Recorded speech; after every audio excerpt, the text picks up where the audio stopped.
پہلی تراویح کے چند اہم نکات۔ آج کی تراویح میں سوا پارہ پڑھا گیا جو دوسرے پارے کے چوتھائی پر ختم ہوا۔ پہلی سورہ فاتحہ کہلاتی ہے جسے عوام الحمد شریف بھی کہتے ہیں، اور یہ سورہ فاتحہ نماز کی ہر رکعت میں بھی پڑھی جاتی ہے۔ دراصل یہ ایک دعا ہے جو اللہ تعالیٰ نے ہر اس انسان کو سکھائی ہے جو اس کتاب کا مطالعہ شروع کر رہا ہے۔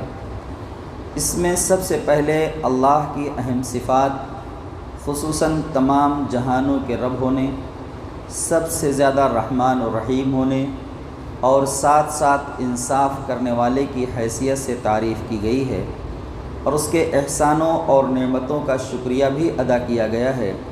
پھر اپنی بندگی اور عاجزی کا اعتراف کرتے ہوئے اس سے زندگی کے معاملات میں سیدھے راستہ کی ہدایت طلب کی گئی ہے، جو ہمیشہ سے اس کے انعام یافتہ اور معقول بندوں کو حاصل رہی ہے، اور جس سے صرف وہی لوگ محروم ہوتے ہیں جنہوں نے اس کے راستے کو چھوڑ دیا یا اس کی کوئی پرواہ نہیں کی۔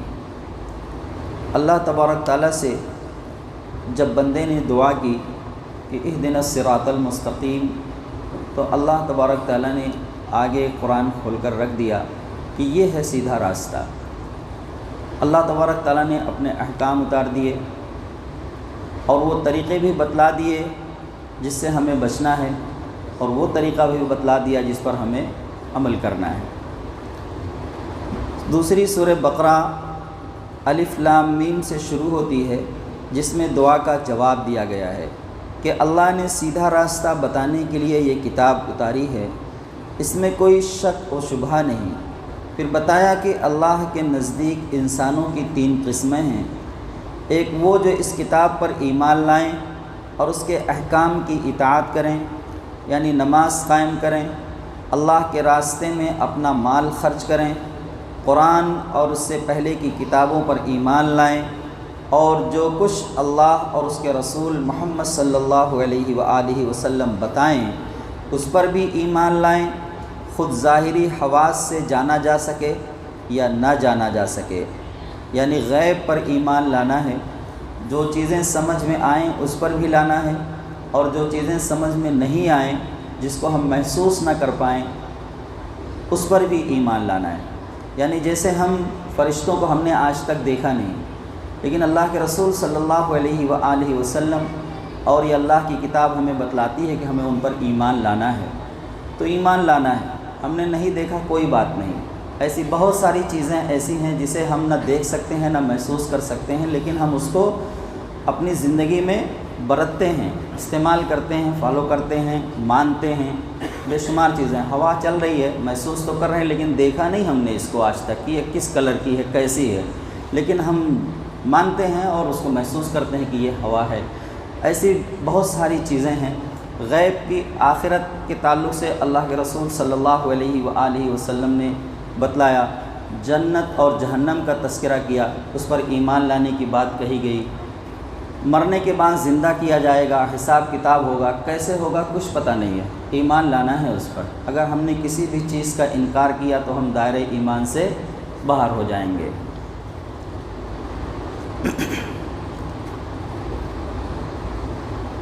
اللہ اور اس کے رسول محمد صلی اللہ علیہ وآلہ وسلم جو بتائیں اس پر بھی ایمان لائیں، خواہ ظاہری حواس سے جانا جا سکے یا نہ جانا جا سکے، یعنی جنت، دوزخ، ملائکہ و آخرت، دوسرے اندیکھے غیبی حقائق جو اس کتاب میں بیان کیے گئے ہوں، یہ لوگ مومن ہیں اور یہی اس کتاب سے صحیح فائدہ اٹھا سکیں گے۔ دوسرے وہ ہیں جو اس کتاب کا ہٹ دھرمی سے انکار کریں، یہ کافر ہیں۔ تیسری قسم کے وہ لوگ ہیں جو معاشرتی دباؤ اور دنیاوی فائدوں کی خاطر اپنے کو مسلمان کہتے ہیں، مگر دل سے اسلام کی قدروں کو نہیں مانتے، بلکہ اسلام کے باغیوں اور منکروں کی طرف جھکاؤ رکھتے ہیں۔ اس طرح اسلام کی راہ میں رکاوٹوں اور حرام و ناجائز باتوں سے پرہیز کی بنا پر پہنچنے والے ظاہری نقصانات سے ڈر کر شک و شبہ میں مبتلا ہیں۔ یہ دونوں گروہ اپنے کو دوہرے فائدے میں سمجھتے ہیں، حالانکہ سراسر نقصان میں ہیں۔ یعنی یہاں پر منافق کی صفت بتلائی گئی ہے۔ منافق ہمارے اور آپ کے ساتھ بھی منافقانہ رویہ لوگ اختیار کرتے ہیں، تو یہ سمجھتے ہیں کہ ہم فائدے میں ہیں، لیکن اللہ تبارک تعالیٰ نے یہ بتلایا کہ یہ سراسر نقصان میں ہے۔ اس وقت کے جو منافق تھے وہ حضور نبی کریم صلی اللہ علیہ وآلہ وسلم اور آپ کے ساتھیوں کے ساتھ جب ملتے تھے تو کہتے تھے کہ ہم آپ کے ساتھ ہیں، اور جیسے ہی وہ کفار کے گروہ میں شامل ہوتے تھے ان کے ساتھ ان کا اٹھنا بیٹھنا ہوتا تھا تو وہ کہتے تھے کہ ہم تمہارے ساتھ ہیں، یہ تو بس ہم ان کے ساتھ ایسے دل لگی کی باتیں کر لیا کرتے ہیں وغیرہ وغیرہ۔ تو وہ یہ سمجھتے تھے کہ ہم بہت چالاک ہیں، ہم ادھر بھی ملے ہوئے ہیں اور ادھر بھی ملے ہوئے ہیں، ہمیں تو دوہرا فائدہ ہوگا۔ اللہ تبارک تعالیٰ نے کہا کہ نہیں، یہ خود جو ہے اپنے آپ کو نقصان میں ڈالے ہوئے ہیں۔ پھر تمام انسانوں کو مخاطب کر کے انہیں قرآن پاک پر ایمان لانے کی دعوت دی گئی، اور کہا گیا کہ اپنے پیدا کرنے والے اور پرورش کرنے والے مالک و آقا کی بندگی اختیار کرو۔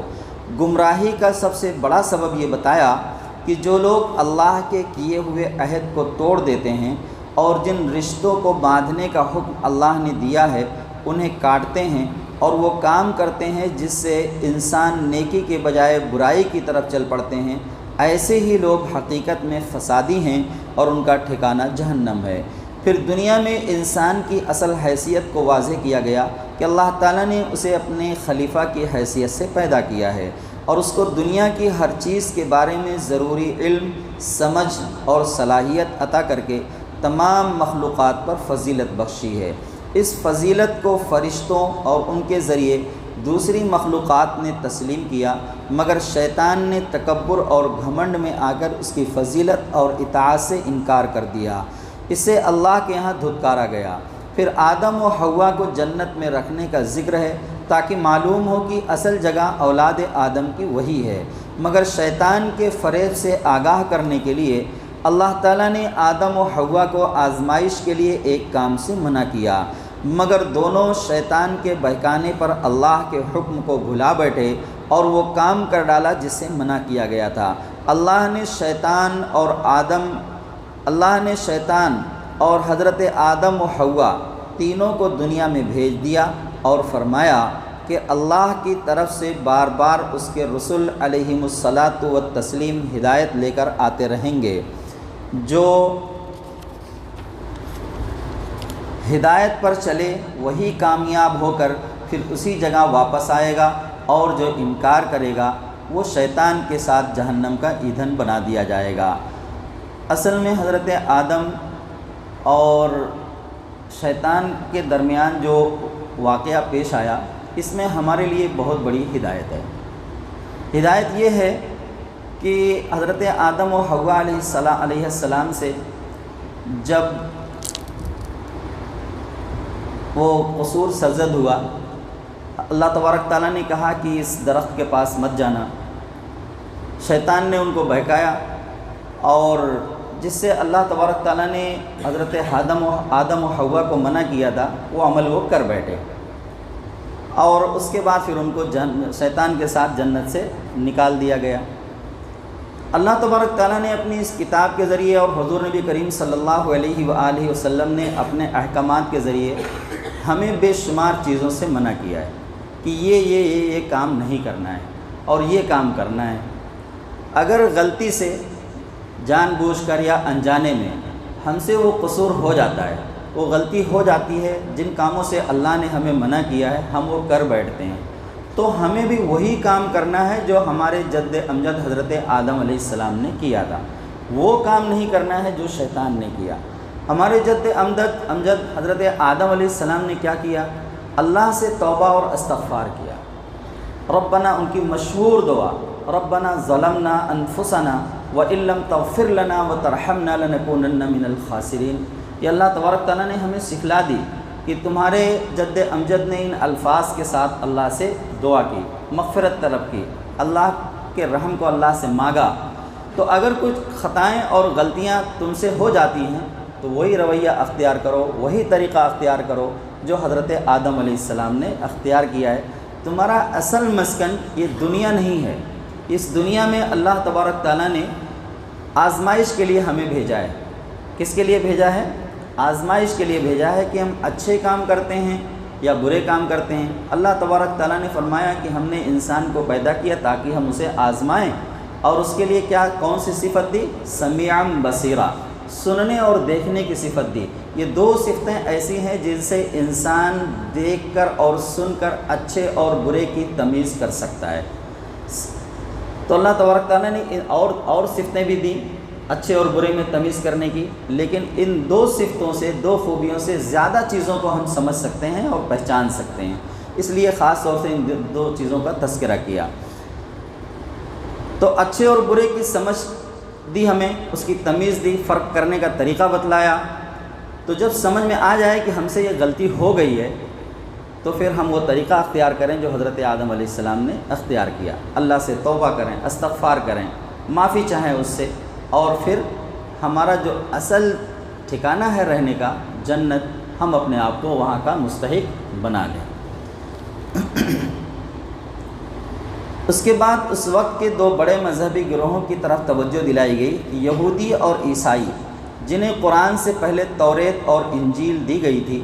انہوں نے شیطان کی پیروی میں دنیا کے عارضی فائدوں اور اپنی خواہشات نفس کو پورا کرنے کے لیے اللہ کی ہدایت میں کمی بیشی کر دی، کتابوں میں تبدیلی کر دی، اور اب محمد صلی اللہ علیہ وآلہ وسلم کی رسالت اور قرآن کو اللہ کی کتاب ماننے سے انکار کرتے ہیں، اور کہتے ہیں کہ چونکہ محمد صلی اللہ علیہ وآلہ وسلم بنی اسماعیل میں پیدا ہوئے ہیں اس لیے ہم نہیں مانتے، بنی اسحاق میں پیدا ہوتے تو ضرور مان لیتے۔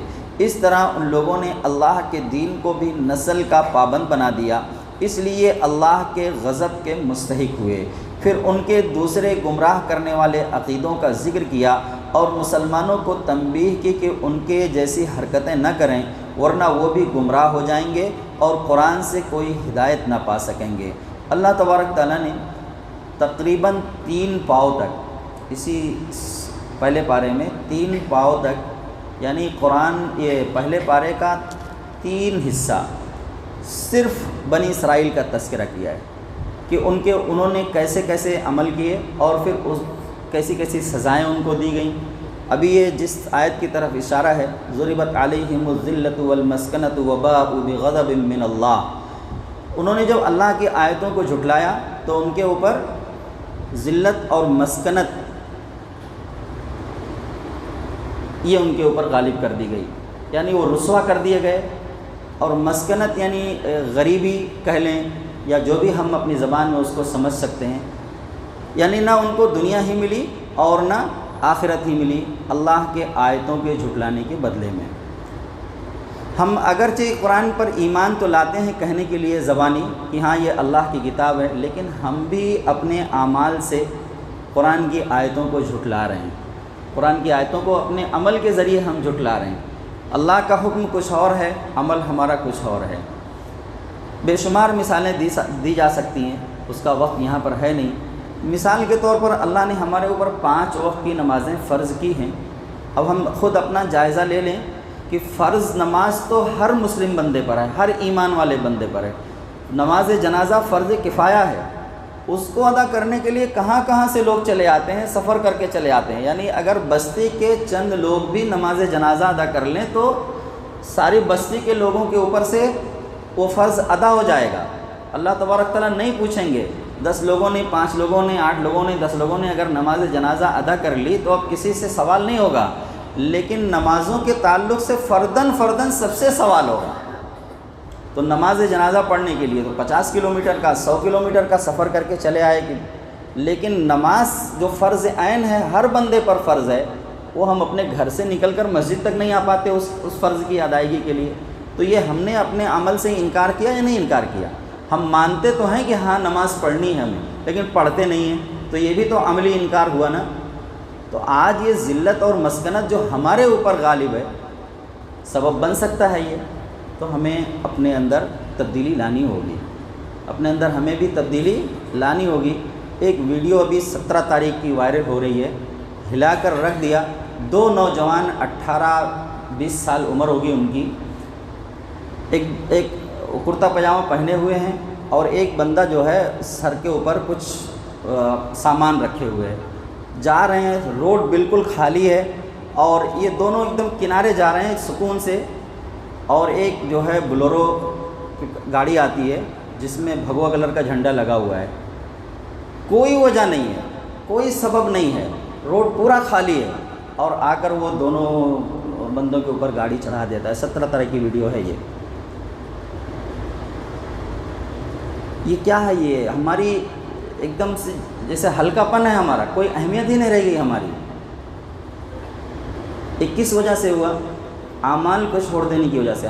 شیطان ہمیں اسباب کی طرف ڈھکیلتا ہے، اسباب کی طرف توجہ دلاتا ہے کہ تمہاری جو ہے کوئی لیڈرشپ نہیں ہے، تمہاری کوئی وقات نہیں ہے، وغیرہ وغیرہ، یعنی اسباب ہمارے دل میں گھساتا ہے وہ۔ اصل وجہ اعمال سے دوری ہے۔ اللہ تبارک تعالیٰ نے اعمال کی طرف توجہ دلائی ہے کہ اگر تم یہ عمل کرو گے، ایسے ایسے کام کرو گے، یعنی جو کچھ اللہ تبارک تعالیٰ نے ہمیں بتلایا ہے، تو پھر ہم تمہیں سربلندی عطا کریں گے، عزت دیں گے، تمہارا روب ڈال دیں گے اور قوموں کے اوپر۔ آج ہماری کوئی حیثیت ہی نہیں رہ گئی، یعنی ہم پیدل چل رہے ہیں تو ہمارے اوپر گاڑی چڑھا دی جا رہی ہے۔ تو یہ ذلت اور مسکنت یہودیوں کے اوپر بھی اللہ تبارک تعالیٰ نے اتاری اپنی طرف سے۔ کس وجہ سے اتاری؟ انہوں نے اعمال سے منہ موڑے، اللہ تبارک تعالیٰ نے جو طریقے سکھلائے اس سے اپنے آپ کو دور کیا۔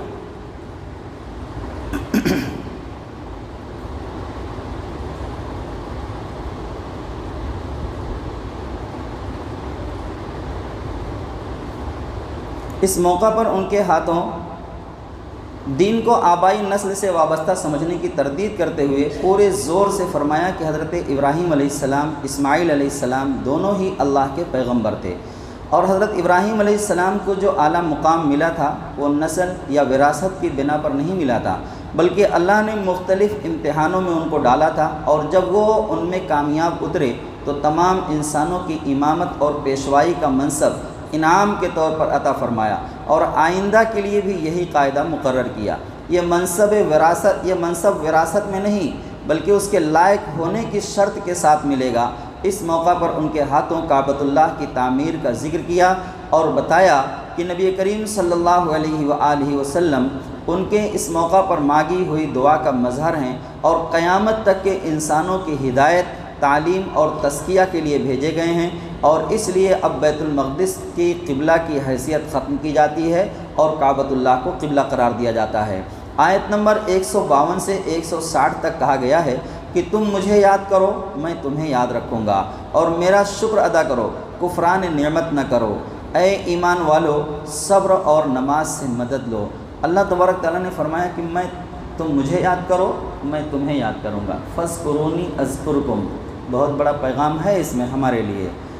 یعنی اگر آپ کا کوئی دوست ہو جس سے آپ محبت کرتے ہوں، اس کے اوپر کوئی تکلیف، کوئی پریشانی اگر آئے تو آپ اسے برداشت کر سکتے ہیں؟ برداشت کر سکتے ہیں؟ کیا بتلائیں؟ اللہ سے ہم محبت کرتے ہوں، اللہ ہم سے محبت کرتا ہو، اور اس کے بعد بھی ہمارے اوپر تکلیف آئے دوسری قوموں کے ذریعے، اللہ برداشت کرے گا؟ کیا اس کا وعدہ جھوٹا ہو سکتا ہے؟ ہم اپنے بچوں، اپنے دوستوں پر آئی ہوئی پریشانی کو ٹالنے کے لیے اپنی جان جوخم میں ڈال دیتے ہیں اور اس پریشانی سے اسے باہر نکالنے کی کوشش کرتے ہیں۔ ہم تکلیف میں ہو اور ہمارا رب ہمیں دیکھ رہا ہو جو ہم سے محبت کرتا ہے، ایسا ہو ہی نہیں سکتا، ممکن ہی نہیں ہے۔ اللہ تبارک تعالیٰ نے اپنے ان بندوں کو جو اس سے محبت کرتے ہیں کیسے کیسے بچایا ہے تکلیفوں سے، پریشانیوں سے، دوسری قوموں کے ظلم و زیادتی سے، اس کا تذکرہ بھی اپنی کتاب میں کیا ہے، اور یہ بتلایا ہے کہ میں تمہارا مددگار ہوں۔ تو جو اب اللہ ہماری مدد پر ہو اور اس کے بعد بھی ہم پریشانی میں ہوں، یہ ممکن نہیں ہے۔ تو اللہ تبارک تعالیٰ نے فرمایا فاذکرونی اذکرکم، تم مجھے یاد کرو، میں تمہیں یاد کروں گا۔ ہم اسے یاد نہیں کرتے ہیں، اس لیے وہ بھی ہمیں یاد نہیں کرتا ہے، اس لیے تو ہم پریشانی میں پڑے ہوئے ہیں نا، ہم اسے یاد نہیں کرتے ہیں، اس لیے وہ بھی ہمیں اس نے بھی ہمیں بھلا دیا ہے۔ فاذکرونی، تم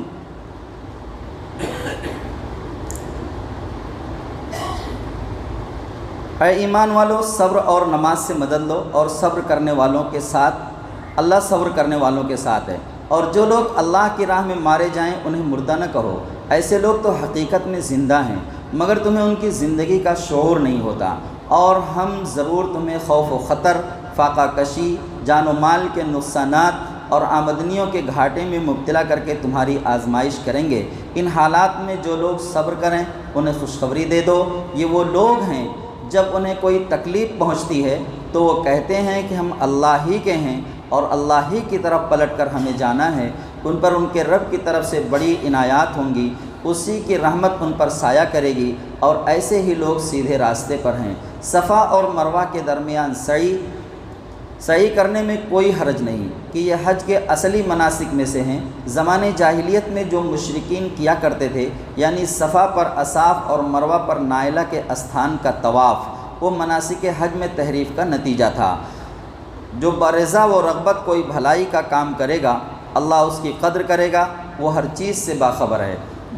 جو لوگ ہماری نازل کی ہوئی روشن تعلیمات اور ہدایات کو چھپاتے ہیں، حالانکہ ہم انہیں سب انسانوں کی رہنمائی کے لیے اپنی کتاب میں بیان کر چکے ہیں، یقین جانو کہ اللہ ان پر لعنت کرتا ہے اور تمام لعنت کرنے والے بھی ان پر لعنت بھیجتے ہیں۔ البتہ جو اس روش سے باز آ جائیں اور اپنے طرز عمل کی اصلاح کر لیں اور جو کچھ چھپاتے تھے اسے بیان کرنے لگیں تو اللہ ان کو معاف کر دے گا، وہ بڑا درگزر کرنے والا اور رحم فرمانے والا ہے۔ اس کے بعد چوتھائی پارے کے ختم تک توحید کا مضمون بیان کیا گیا ہے، جو دین کی اصل بنیاد ہے، یعنی سوائے اللہ کے کوئی الوہیت اور اللہ کی صفات نہیں رکھتا۔ وہ واحد ساری قوتوں کا مالک اور سارے خیر کا سرچشمہ ہے، اور پھر کائنات بنا کر کہیں کسی کونے میں بیٹھ نہیں گیا، بلکہ اس کا انتظام خود چلا رہا ہے۔ اور جس طرح ساری کائنات ایک منظم و مربوط نظام کی تابع ہے، اسی طرح انسانوں کی ہدایت کے لیے اس نے اپنے احکام کا ایک نظام بنا دیا ہے اور اسے اپنے رسولوں اور کتابوں کے ذریعے انسانوں تک بھیجا ہے۔ اور وہ ایک ہی ہے جو اللہ ہر زمانے کے لیے ایک کتاب، ایک رسول اور آدم کی اولاد تمام انسانوں کے لیے ایک ہی نظام میں فکر و عمل بھیجتا رہا ہے۔ اس توحید کے مکمل نظام کو، جس میں کھانے پینے سے لے کر صلح و جنگ، مقتولوں کے قصاص اور مرنے کے بعد لوگوں کے ورثہ کی تقسیم تک کے احکامات دیے گئے ہیں، تسلیم کرو۔ اللہ نے یہ کتاب حق کے ساتھ اتاری ہے، اور جن لوگوں نے اس کتاب کے معاملہ میں اختلاف کیا وہ مخالفت میں بہت دور نکل گئے۔ اب یہ مطالعہ جو ہے کل کی تراویح کا خلاصہ جو ہے ہمارے مطالعے میں آیا۔ ہم یہ نہ سمجھیں کہ ہم نے جو ہے پورا سوا پارے کا ترجمہ آپ حضرات کے سامنے پیش کر دیا، نہیں، ہرگز نہیں۔ بس موٹی موٹی باتیں جو ہے اشارتاً ہمارے سامنے آئی ہیں، ورنہ قرآن کا کیا خلاصہ بیان کیا جا سکتا ہے؟ قرآن تو خود خلاصے کے طور پر نازل کیا گیا ہے، تبھی تو لوگوں نے 30 40 50 جلدوں میں قرآن کی تفسیر لکھی ہے۔ قرآن جو ہے اشارے میں باتیں کرتا ہے، پورے واقعات، بعض مرتبہ تو ایسا ہوتا ہے، بعض مرتبہ کیا اکثر مرتبہ ایسا ہوتا ہے کہ قرآن پورا واقعہ بھی ایک جگہ بیان نہیں کرتا، جتنی اس کو ضرورت ہوتی ہے اتنا جو ہے وہاں پر تذکرہ کر دیا جاتا ہے۔ تو یہ جو کچھ باتیں ہمارے سامنے آئی ہیں یہ ترغیب کے طور پر آئی ہیں کہ ہمیں اللہ کی کتاب کو تفصیل سے پڑھنا چاہیے جیسا کہ اس نے نازل کیا ہے۔ کچھ تو حوصلہ پیدا ہوتا ہوگا کہ یار کچھ جاننا چاہیے، پڑھنا چاہیے، تو بس یہ ترغیب کے لیے ہی ہیں۔ تو اگر دل میں یہ داعیہ پیدا ہو، مختلف قسم کی تفسیریں الگ الگ زبانوں میں رکھی ہوئی ہیں، رمضان کا مبارک مہینہ ہے، اس کو اٹھائیں اور اپنی ہدایت کی نیت سے کہ اللہ اس کتاب کے ذریعے ہمارے لیے ہدایت کا راستہ کھول دے، اس نیت سے ہم اللہ کی اس کتاب کو پڑھیں۔ انشاءاللہ جو کچھ کمیاں ہمارے اندر ہیں وہ بہت آسانی سے دور ہو جائیں گی۔ اللہ کی یہ کتاب اپنے اندر مقناطیسی صفت رکھتی ہے، کسی کے کہنے سے اتنا اثر نہیں ہوتا ہے جتنا اس کتاب کے پڑھنے سے اثر ہوتا ہے۔ اللہ نے نازل ہی کی ہے اسی لیے، ہماری ہدایت کے لیے، تو جو ہم اس کو پڑھیں گے ہدایت کی نیت سے تو اللہ تبارک تعالیٰ ضرور ہمیں ہدایت عطا فرمائیں گے انشاءاللہ۔ پہلی تراویح کا بیان ختم ہوا۔ اللہ تعالیٰ ہم سب کو قرآن پڑھنے، اس کو سمجھنے اور اس پر عمل کرنے کی توفیق عطا فرمائے۔ ربنا تقبل منا انک انت السمیع العلیم وتب علینا انک انت التواب الرحیم۔ صلی اللہ تعالی علی خیر خلقہ محمد وعلی آلہ واصحابہ اجمعین برحمتک یا ارحم الراحمین۔